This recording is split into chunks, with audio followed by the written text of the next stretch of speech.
of the feds. Now, how could this be? Because our cell phones are not something which are being run by the federal government. Our cell phones are not being provided by the federal government by any means. Well, not by any means. Sometimes it is. If you have the plan that I can't remember what they call it, but colloquially it's called the Obama phone. It's the phone that's given out to lower income people. So I guess technically those cell phones are kind of a little bit run by the government, but as a whole, our cell phone network is run by a few big cell phone providers. You have AT&T, you have Verizon, you have T-Mobile, and there are a few others regionally. But here in the States, those are the ones that you have. And then there's subcontractors of those. So I have a provider which is a subcontractor of T-Mobile, and it's Ultra Mobile, and it's just a prepaid plan. And I think TracFone is AT&T, and there's other ones. There's like Simple Wireless Plan, something like that. That's a subcontractor of Verizon. So those are your three basic cell phone providers. Well, the court, according to Ars Technica, is revealing secret government plans to cut cell phone service. So a federal appeals court is asking the Obama administration to explain why the government should be allowed to keep secret its plan to shutter mobile phone service during critical emergencies. So how would this be pulled off? Well, we can imagine that because the power grids tend to be run by municipalities, the federal government would comply, or not comply, but compel them. You comply to compulsion. They would comply them or compel them to shut down these cell phone towers, I think. The DHS came up with the plan known as Standing Operating Procedure 303. So Standing Operating Procedure 303, after cellular phones were used to detonate explosives during a London public transport system. So what? So phones can be used to detonate bombs. Yeah, we've known that for forever. So in the event of a event, say like the Boston Marathon bombing, then the cell phone grid would be shut down to stop there from being a bomb being detonated somewhere nearby. SOP 303 is a powerful tool in the digital age, and it spells out a unified voluntary process for the orderly shutdown and restoration of wireless service during critical emergencies, such as the threat of radio-activated improvised explosive devices. How then would they go about shutting down the cellular network? And even then, wouldn't it just be easy to have a bomb that's detonated via walkie-talkie triggering, which would use a different band from cell phones, but it's still a wireless connection. So you could be 2 miles away if it's a CB radio and just trigger it, and there you go. So I'm not sure if I see the point here other than just we can shut down cell phone communications. The U.S. Court of Appeals for the District of Columbia Circuit in February sided with the government and ruled that the policy did not need to be disclosed under a Freedom of Information Act request from the Electronic Privacy Information Center, which is, of course, the acronym for that is EPIC. The court agreed with the government's citation of the Freedom of Information Act exemption that precludes disclosure if doing so could reasonably be expected to endanger life or physical safety of any individual. So somehow the revealing of this plan would put people in danger. It would reasonably be expected to endanger the life or physical safety of an individual should there be some sort of disclosure of this cell phone plan. I'm not sure how that would go about. So if the cell phone plan is revealed, we know how this goes off, then that would put people in physical danger somehow. I can see that being the case if we're talking long term. Like there's another bomb plot that's going to use cellular towers in order to set off a bomb with the cell phone signal that triggers some sort of car bomb or something like that. But that wouldn't stop an initial blast. Keep that in mind. That wouldn't stop any kind of initial blast. If you have a bomb, say theoretically, you have a bomb that's going to go off via cell phone, they can't know that in advance and then shut off the cell phone network before you're able to detonate that bomb. It doesn't work that way.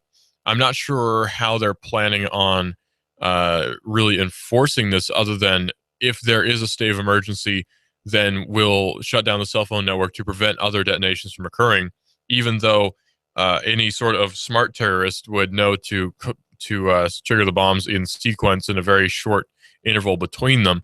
So I'm not sure what their plan here is other than just shutting down of communications. So EPIC asked the court to revisit its ruling, arguing that the decision, if left in place, would create an untethered national security exemption in FOIA law. On Friday, the court ordered the government to respond, a move that suggests the appellate court might rehear the case. This does create a pretty dangerous situation where we have this now idea that the government should be exempt from any form of scrutiny so long as that scrutiny is regarding a matter of national security, where they can just say anything at all is a matter of national security now. You can literally get away with murder, and so long as it's a matter of national security, you can just straight up kill somebody and claim that, well, it was a matter of national security. I mean, think about it. We've carried out drone strikes against American citizens without any form of due process. So you can actually get away with murder so long as it's for national security. In his petition for rehearing, Epic argued that the appellate court's decision created a catch all provision that would allow federal agencies to routinely withhold records subject to disclosure where the agency merely asserts a speculative security risk. Under the direction of the so called National Security Telecommunications Advisory Committee, SOP 303 allows for shutting down of wireless networks within a localized area, such as a tunnel or bridge, and within an entire metropolitan area. I've heard that that did happen during the Boston Marathon bombing. Some people were able to use their phones with certain providers, some people weren't. So I'm not sure if it was a wide reaching thing or if it was just due to the high amount of cell phone traffic all at the same time. But it seems to me that the cell phone networks should be able to handle everyone trying to use their cell phone all at the same time. I mean, you'd think. I'm not sure if there was some sort of overall some other problem going on here with the cell phone network, but during the Boston Marathon bombing, I do know that some people did lose their cell phone service. So is that part of this plan? Has it been confirmed that that's part of the plan? I haven't seen any reports, but it could very well be. So we don't know for sure if this has ever been put into place or brought into play, but we do know that it could be tomorrow if it needed to be, if they deemed that it needed to be. So the last time mobile service was cut by a government agency was the San Francisco example from 2011. That's when the Bay Area Rapid Transit System took heat for disabling service to quell a protest in 4 downtown San Francisco stations. The 3-hour shortage was done after BART, B-A-R-T, cut service without the assistance of the telecommunications companies. In the aftermath, BART produced a new policy that said service would only be cut off when there is strong evidence of imminent unlawful activity that threatens the safety of district passengers, employees, and other members of the public. So they deemed that that's the Bay Area Rail Transportation Company, I think. They deemed that they were somehow able to shut down cell phone networks if they felt that illegal activity might possibly take place at some time in the near future. That doesn't seem like cause to shut down a cell network because, after all, that's not entirely probable cause because they're just saying that something might happen. I could say that I might explode in 3 seconds. I might be hit by a meteor tomorrow. I don't know. So it seems a little bit premature to say that there might be unlawful activities taking place during a protest. Yeah, you could say there might be illegal activities taking place at any event. So it seems a little bit jumping the gun to try to shut down telecommunications networks simply because there is some form of protest. I'm glad that the telecommunications network wasn't shut down during the Ferguson protests because we got a lot of great footage out of it. So this leads to a sort of new idea that has emerged in the 21st century just recently in the last 10 years, which is that everyone is a cameraman now. Now, during the LA riots back in the early 90s, mid-early 90s, there were quite a few people who had VHS cameras. Yeah, and that's cool, and that's great, and that should have happened. But now, and VHS cameras were very expensive back then too, but now we have this new idea, this new capability, which was not here before, which is that everybody's a cameraman, everybody's a photographer now. And this is good. Everybody's a journalist now. Everyone's is a reporter. They're a reporter in the field. So long as you have a cell phone and a data connection, you are a reporter. If you're on the ground and you have your cell phone, you can take video with your cell phone, you can report on what's happening. You're now a journalist. You're now a reporter. It's that simple. Now, that's the only thing really separating you from Walter Cronkite, honestly. I mean, yeah, Walter Cronkite has hundreds of millions of dollars behind him, and he has NBC or whoever backing him. But really, all he does is read the news and report on things. Anybody can do that. It's just having sponsorship that separates us, right? So long as you have a cell phone and are able to report, You are basically Walter Cronkite now because people are willing to listen to you if you have footage of something that's truly fascinating or something which is presently occurring. You have people who actually choose to remain anonymous as reporters and just go by pseudonyms, walking around during the Ferguson protests, streaming it live via Ustream and Twitch and all these different streaming services, YouTube live events, even, which is what we use here at Hot News Talk Radio. So this creates a whole new idea of what journalism even is. It kind of threatens the foundation of what we think of with journalism and reporting. Some people may see this as a horrible thing where they're like, oh no, how can we verify that reports are even real? How can we verify that this person is speaking the truth about such and such event? Honestly, this probably actually makes reporting more truthful, considering that CNN is known to have been less than truthful, we might say, about some events. But maybe that's no fault of their own. Maybe it's just some form of miscommunications. But that can happen with any reporter. That can happen with any news agency. You know, Fox News, NBC, CBC, or CBS, I should say, ABC. All these different news agencies can be wrong and probably sometimes intentionally are wrong for whatever reason, for whatever spin. So you're probably going to get just as accurate news from some guy in the street than you are from I don't know, Brian Walters or whoever the guy was who just got fired from CBS. So it's just how it is, man. You have these reporters who are just reporters. They just read the news, and that's all it is, man. It's crazy how some people think that that the news is a really difficult thing to do, and that you have to be qualified somehow to be a news reporter. Really, that's not how it is at all. It's just having a camera and being able to speak about things factually. You're now a reporter. So it's really fascinating how that works because this is a new era for communications. This is the revolution of communications where anybody now can be a reporter. Some people see this as a bad thing because you need to have a journalistic license. You need to have some form of registration to be a proper form of journalist, even though that's silly. So now anybody can report on things. And half the footage that we see on the news, a lot of the time with protests and everything, comes from people who are on the ground, just YouTube videos. We're getting much better footage than news camera crews would ever be willing to get. It's funny how that works out. So it's the new era of reporting is on our doorstep where anybody can report on anything at any time so long as they have a camera and are able to report the facts in a factual manner.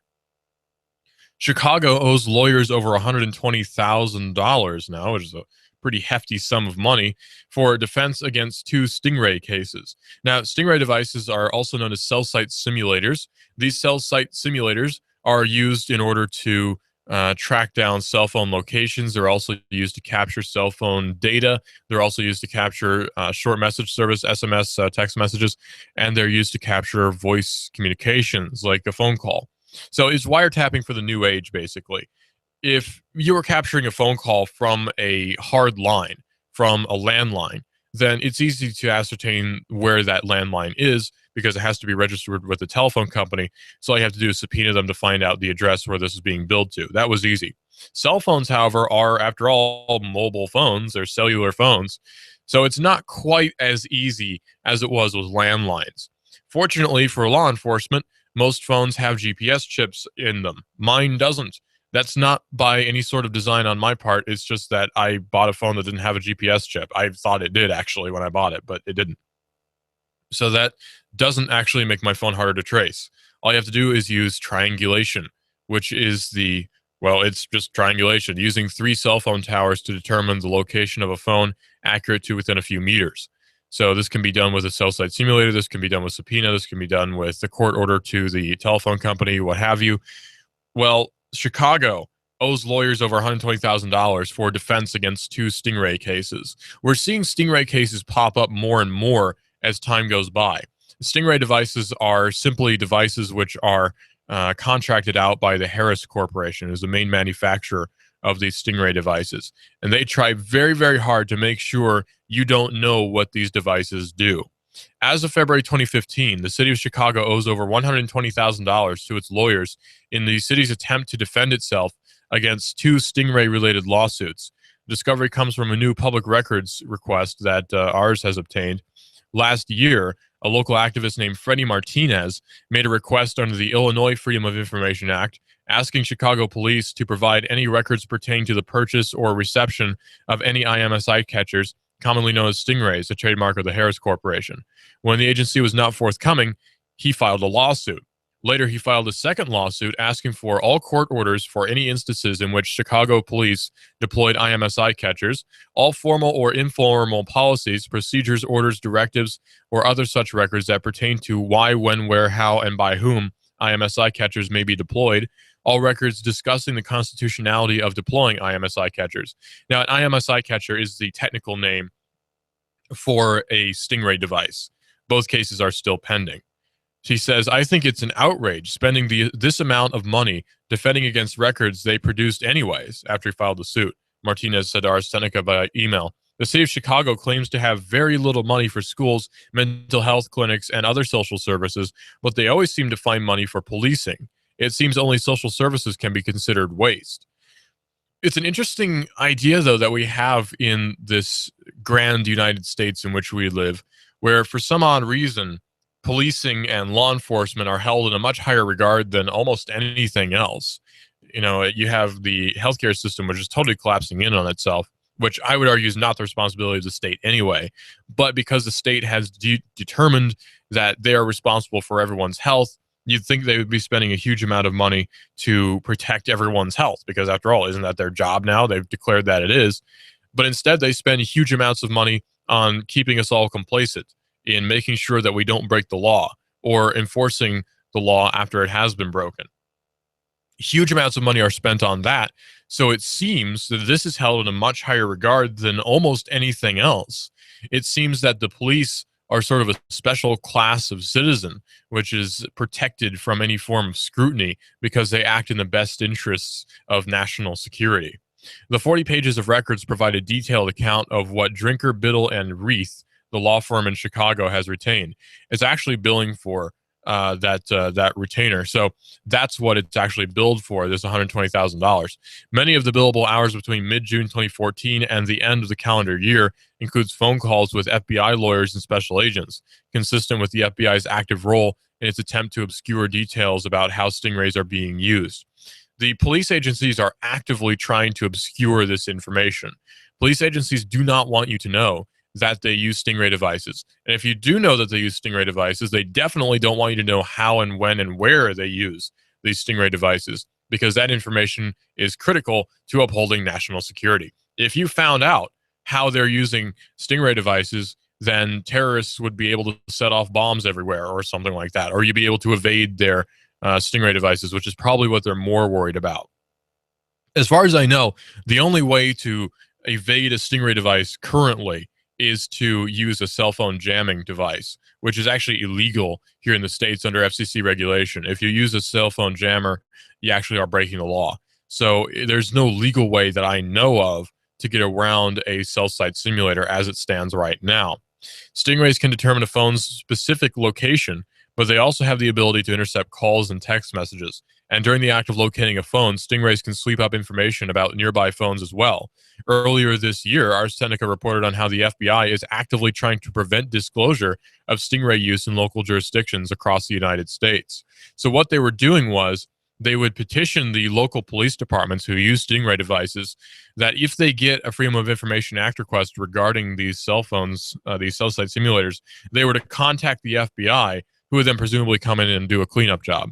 So if there was any form of a Freedom of Information Act request or some sort of subpoena or whatever lawsuit, the police agency was to immediately notify the FBI for purposes of redaction.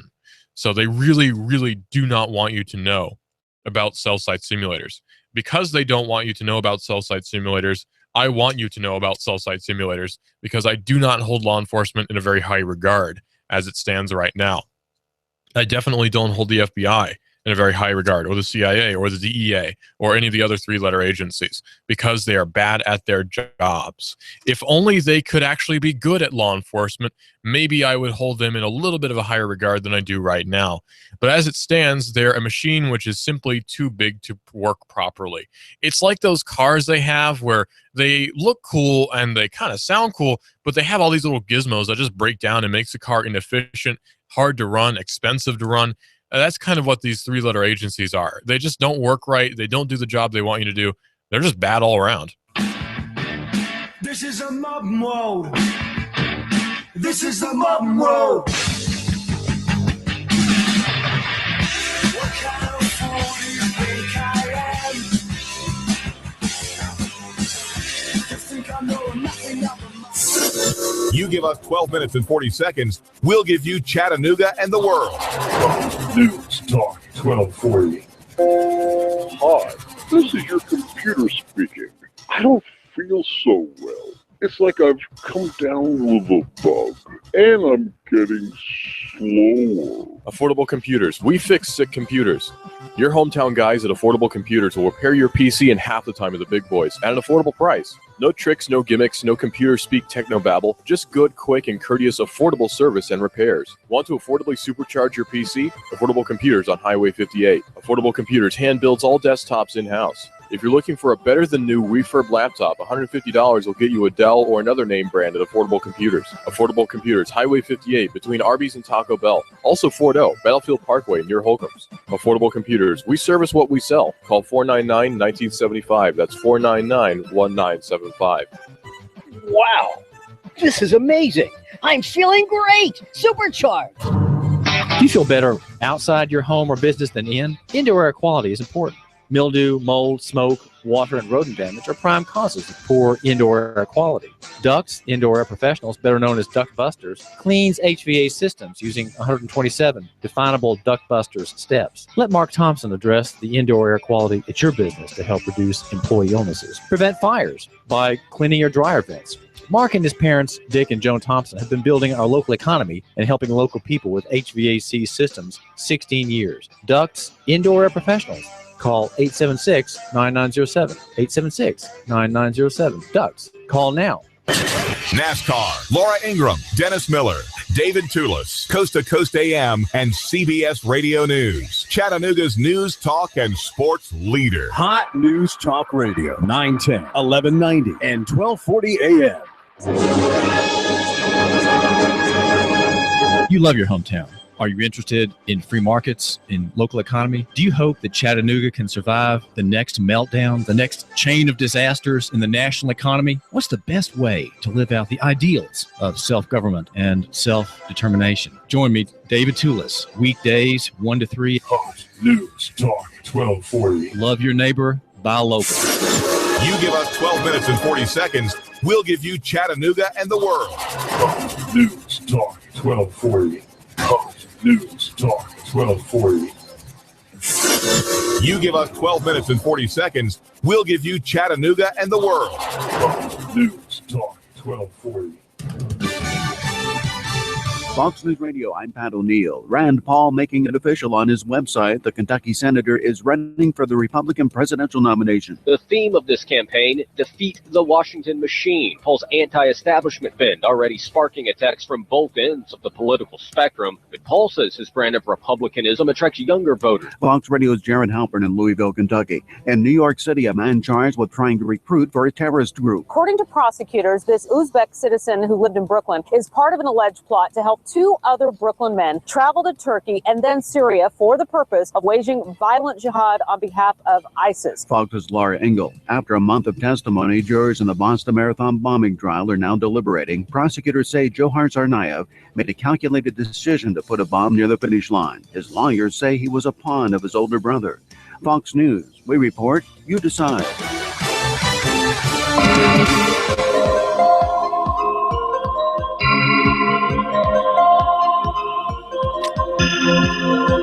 It's funny how so many drugs are legal, but so many are also illegal.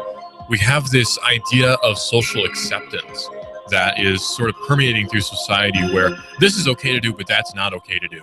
It's kind of like how language works, where you can say excrement, But if you ever utter a more, say, provocative phrase that also equates to the word excrement, then you can be fined huge amounts of money. Funny how that works. Well, think about caffeine. Everybody uses caffeine. Caffeine is a legal substance. You can buy caffeine pills. You can buy caffeine drinks. I drink caffeine drinks every morning. Well, if I don't, I go into really bad withdrawals, and I start sweating a lot and shaking, and I hate everybody. But but I need my caffeine drinks. I'm addicted. I am. And I'm not ashamed to admit that. We're all addicted to things. Some things are more harmful than others to be addicted to. But it's funny how we have these social stigmas about different substances, and different cultures have different ideas about different substances. Like in some countries in Southeast Asia, it's totally legal to chew on kratom leaves. And you can do that, and it's a recreational thing, and it's a natural painkiller, and everybody's fine with it. Here, you can't do that, but you can take ibuprofen, you can take Advil, you can take Tylenol, you can take all sorts of other painkillers that do basically the same job, just less effectively. But if you go for anything that is a derivative of an opioid, then you're going to be thrown in jail for a long time if you're caught, and people will frown at you and say that you're a drug user. It's weird how society works that way. Society has so many strange quirks to it. At least American society does, where some things are totally acceptable and other things are just frowned upon. Like, what are you doing? Like, okay, I'll give you an example. In the States, it's totally taboo to say anything bad whatsoever in some regards about police. The idea of there being police is what I'm talking about. Now, you can criticize one particular officer for having beat up a kid for having a backpack that looked like it might have had a pressure cooker in it or something like that. And you can beat up on him and say, wow, the bad example of police. But if you question the idea of there being a police force, people will immediately get all huffy and say that's a responsibility of the government, is to protect its citizens. So obviously we need a police force, right? Well, I don't know. Why do we have a police force? Let's think about it. Put some thought towards this, especially in the technological age where we're so much more capable of protecting ourselves, because we do have still the Second Amendment. I mean, that does still exist. It hasn't been repealed yet. We do still have cell phones with which to take video, which allows us to not become victims of even the police so easily. We do have all these different devices. You can buy tasers, you can buy pepper spray, you can take self-defense classes, you can do all these different things. So why do we need the police? Why do we need a police force, I guess, is my question. Now, I'm not going to make an argument about the sheriff's department, because the sheriff's department exists via common law, and I really don't have any problem with the sheriff's department. See, that's not what I'm advocating for. I agree with the idea of there being peace officers who are elected into their positions. But when we're talking about police chiefs who run basically a paramilitary organization who's appointed by the mayor, that sounds a little bit out there, doesn't it? Now, I'm not saying that our particular police force in Chattanooga is a horrible police force and they should all be fired immediately or whatever. But imagine suddenly all police officers who are not sheriff's deputies disappear. Would the world become chaotic, and would everyone start shooting each other because that's what people do when there's no law enforcement around? I kind of don't think so. It's kind of like if marijuana became legal tomorrow, would everyone suddenly be a pot smoker? No, it doesn't work that way. If heroin became legal tomorrow and you could buy heroin in Walmart, would you shoot heroin? You probably wouldn't. I wouldn't. I have no reason to. I don't feel any need to. Although you could buy heroin off of the store shelves back in the 30s and 40s. You could. You could buy methamphetamine on store shelves. It was a weight loss drug in the 1960s. It's been used still in the military to produce more combative people. So these drugs are being used all the time. It's just that for some reason, society sees them as taboo. Society sees a lot of odd things as taboo. Maybe not all society, because the society in which I hang out actually doesn't hold police to a very high regard, or government or states or anything to a very high regard at all. But my group of friends is less than normal, you might say. We're all kind of crazy, actually. But I think we're crazy in a good way. Maybe one good crazy idea is that the police aren't actually necessary for a peaceful society. Maybe. That's throwing that out there. But it seems to me that all they do is create a divide in the populace and just create an item of strife for people to argue over, and they really don't solve all that many problems that the sheriff's department couldn't handle. It seems that way anyway. A woman in New York can send divorce papers via Facebook. Facebook is taking over the world, it seems, especially since Mark Zuckerberg is proposing a new system for an ISP that's powered by drones, as is Google, actually. These two companies are proposing an ISP system that's run by drones or hot air balloons or some form of aerial system, low orbit, satellites, what have you. Well, another way you can use Facebook is to send divorce papers. A New York County Supreme Court judge ruled that 26-year-old nurse Eleonora Baidu can serve divorce papers to her soon-to-be ex-husband, Victor Sina Blood-Dracu. I really want a name like Blood-Dracu via Facebook. The ruling is one of the first of its kind, and it comes at a time when even standard email is still not statutorily authorized as a primary means of service, a judge wrote. That sounds like legislature is a little bit behind the times. Now, this is nothing new. Legislature is behind the times almost all the time, especially when we're talking about technology. Technologically speaking, we are killing ourselves. Economically speaking, we are committing economic suicide because of this crazy legislation we have regarding a lot of different topics. One of them being drones. That's the one I like to bring up the most because it's the most obvious, I guess. It's the most easy. It's the easiest to argue, I guess, maybe. So maybe I'm taking the easy way out. But right now in Canada, there are very limited legislation, very limited regulations, I should say, regarding the usage of drones for commercial purposes. Here in the United States, the FAA has determined that you cannot use drones for commercial purposes. You just can't. It's illegal. You can't do it. In fact, it's been argued in some cases where if you fly a drone around and you take a photo of a nice scene and then you sell a print of it on Etsy, you can actually be fined by the FAA for using a drone for commercial purposes because you are gaining profit from those photos which were taken from that drone. This seems like it's all just semantics. Who cares if I stood on top of a building to take the picture or used a drone in a much safer way to take the picture? That would be my view, saying, who cares? Sell what you want. I don't care. Judges, however, don't see it that way. Or maybe not the judges, but the FAA doesn't see it that way. The federal government does not see it that way. As a whole, as an entity, using my wide hippie hands, the government does not see it this way, where if you can do something, there must be some law governing how it is done. There must be some form of regulation saying that this is the proper way to do this and this is not. And if you walk the fine line in between, we'll keep an eye on you all the time to ensure that you don't step across into that illegal barrier where now you're committing a crime, whereas 5 seconds ago you weren't. Because now you're selling prints, whereas otherwise you were giving them away. Asking for a profit is now a crime in some regards. You can be fined for asking for a price for selling a bit of photography which you made using a drone. This is why we are falling behind. This is why the American economic system is failing. And people ask, we used to be a powerhouse. The United States used to be this economic powerhouse. What happened? Well, it's simple, overregulation. Now, there's a lot of other factors in play, but I would say the big one is overregulation and maybe debasing of the currency as well, because that kind of didn't help us out any economically either. Why is it that we're falling so far behind other countries like Canada, where in Canada you can fly a drone for commercial purposes? Now, there's some caveats to that. There are special certifications for flying a drone around, and Europe as well is the same way.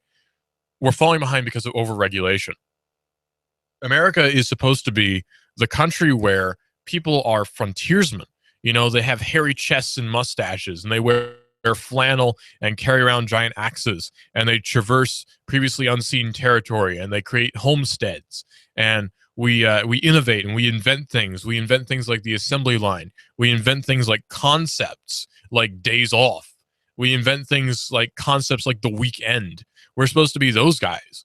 But today we're just the guys who say, well, something needs to be done about that. Maybe we should pass some regulation.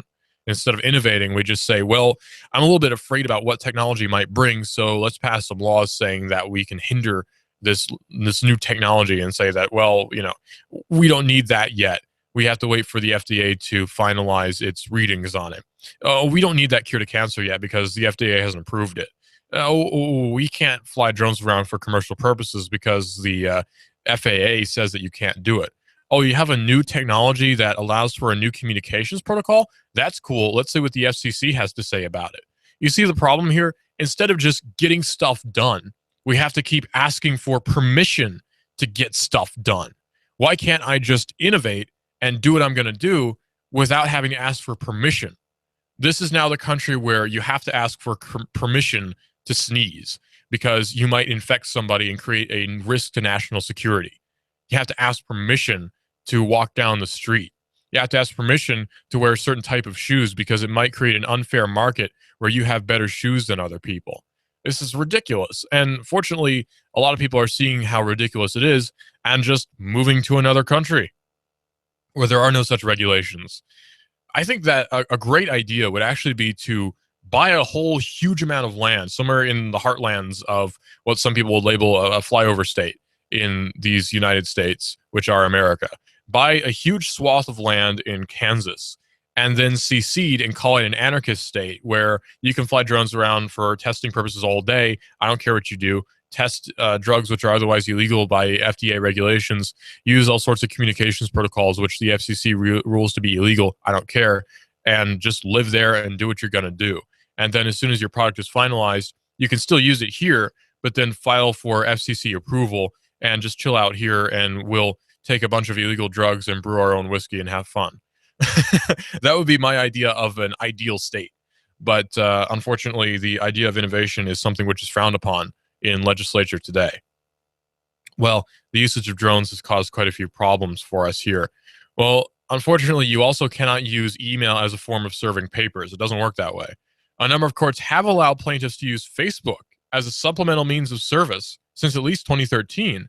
But Miss Baidu, who is trying to file divorce papers to her soon-to-be ex-husband, has requested that the social media service be primary and only means of telling Blood Dragou that she wants a divorce. Mr. Blood Dragou is her soon-to-be ex-husband.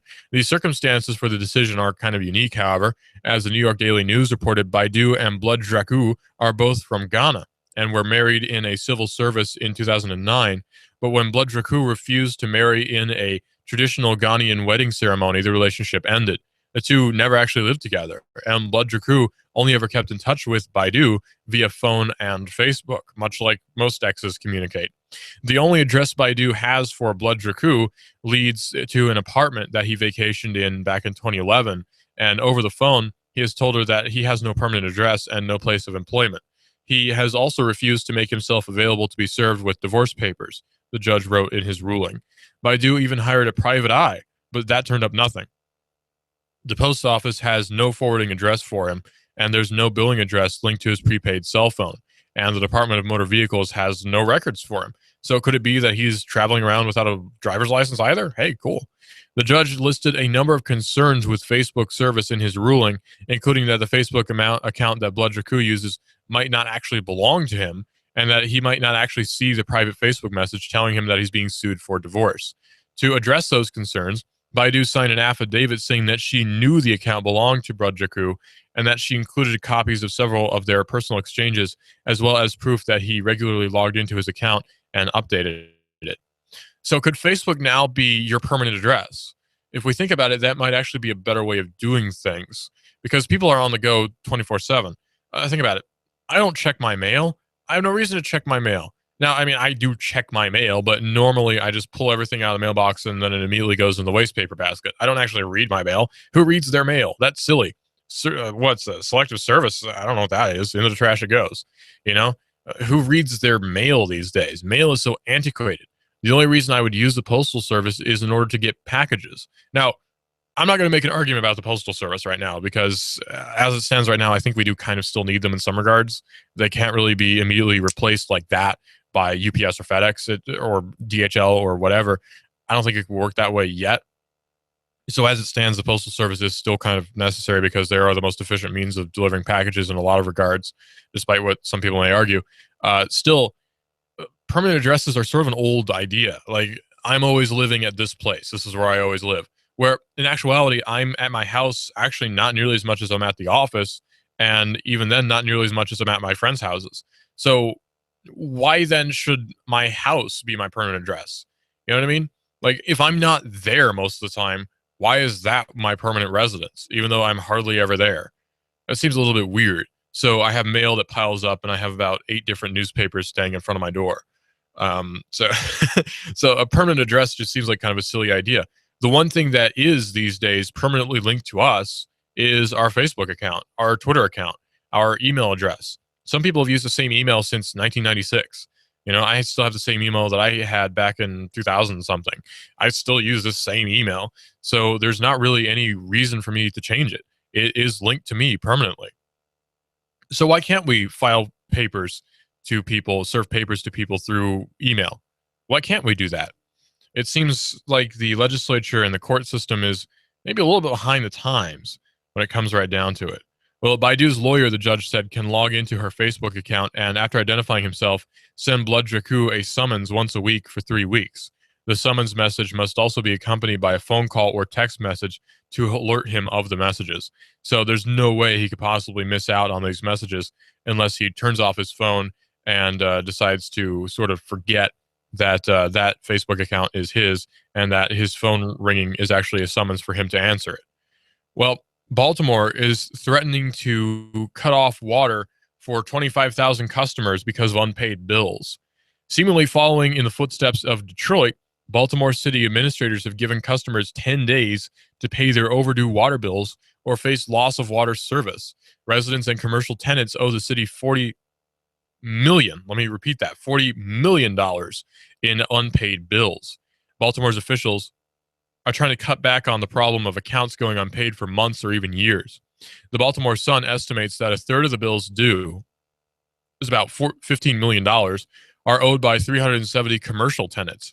Government offices and nonprofits owe close to $10 million. So even the government offices, for some odd reason, just aren't paying their water bills. Why? They say, we want to make sure all of our citizens pay their fair share. Oh, fair shares, says Rudy Chow, director of Baltimore's Public Works, to The Sun. When we don't collect the necessary revenues, it causes us to raise water rates as a result. The citizens who are paying their bills are, in effect, subsidizing those who are not paying. The city is seeking payment for those who owe more than $250 or more, dating back at least half a year. Water rates have increased over the past 3 years by a total of 42%, with another 11% increase due to take effect this July, according to Baltimore Brew. Why is it that we seem to have this culture of people who sort of ignore bills a lot? If something is not done automatically for me, I kind of just ignore it. Isn't that funny? How we have this culture of people who just don't want to actually do anything, where if it's not done for me automatically, I just assume it doesn't exist. It's kind of weird. Well, speaking of municipalities and different services, the FCC is hitting one company with record fines for 911 failures to connect. Now, one thing that you would assume you can do with basically any phone is dial 911. If I'm in trouble, I can dial 911 and the police will come and shoot me. I mean, save me. So the FCC is hitting a company with a record fine for 911 failures. In April of last year, a coding error knocked out 911 service for more than 11 million people, leaving more than 6,600 emergency calls about a home intruder, an assault, a car accident, and much more, unanswered. The FCC has already fined Verizon for failing in its duties during the outage, and the commission is now fining 2 more companies involved. Those 2 companies are CenturyLink and Intrado Communications. They were tasked by larger service providers with properly routing 911 calls, but after the major 911 outage in April, which affected people in 7 states and lasted 6 hours, both companies failed to timely notify public safety personnel about the problems.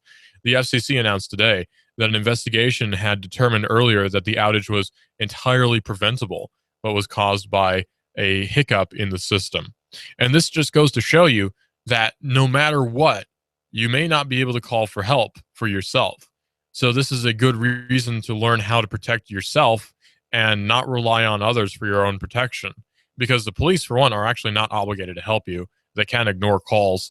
And for another, it's possible to mess up. I mean, just because maybe you're a good cop, but you kind of messed up and went to the wrong address or can't get there in time or there's nobody in the area. So just because you can call 911 doesn't mean that you're going to be protected properly in time.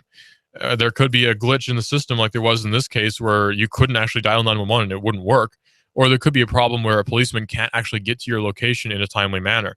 This is why it's important to learn how to protect yourself and to be able to protect yourself adequately. Maybe call up your neighbor and say, hey, we live in kind of a remote area. If I see a person looking suspicious around your house, I'll go and intervene and say, hey, what are you doing around here? And how about if you see the same thing happening to my house, you come and help me? That's a basic social contract. And it could probably save lives, actually. Have you ever heard of guerrilla art? No, not gorilla as in the great ape. I mean guerrilla as in guerrilla warfare. Well, guerrilla art is a form of art which occurs without permission. Now, things which happen without permission are usually my favorite things. So I'm all about guerrilla art. Well, there's a Gorilla Snowden sculpture, which was erected in New York City in the parks, and it was promptly removed. Now, by Snowden, I mean former NSA contractor Edward Snowden, the person who revealed to us all sorts of misdoings on the side of the NSA. Well, artists erected a secret statue of Edward Snowden in Fort Greene Park yesterday morning.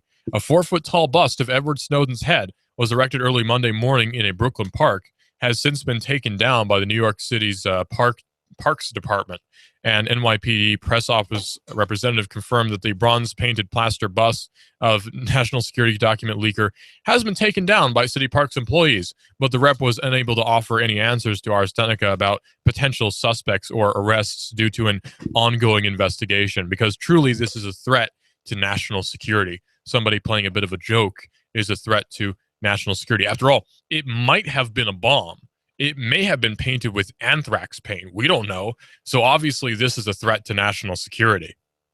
The bust's creation and guerrilla installation were chronicled by New York arts blog Animal, which is actually a really good blog. I read it pretty regularly, complete with video interviews and blurred face footage of the 100-pound Snowden likeness being installed on a Fort Greene Park war memorial.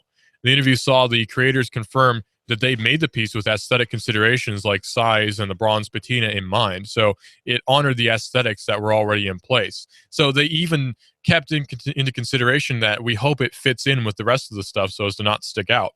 In particular, the group wanted to equate Snowden's impact on American politics to the sacrifices of Revolutionary War POWs. The artists involved spoke about the imminent possibility that the bust might not last very long in the park, along with the fact that in an internet era, that didn't really matter that much. The fact that a risk was taken that an image comes out of that event that can be passed around can never be undone. One of the bust's anonymous creators said, "You can rip the statue out, but you can't erase the fact that it happened and that people are sharing it, which could inspire people to speak out on their own creative ways." Guerrilla art has taken a new frontier where you can have something that's up for only 10 seconds, but it creates ripples on the net that changes the world forever, potentially. So I guess my message is do things without permission, because you don't actually need it. This is Digital Drive. I'm your host, Russell. The show we talk about technology and more. Nuganomics.com with David Toulis is coming up right here on Hot News Talk Radio.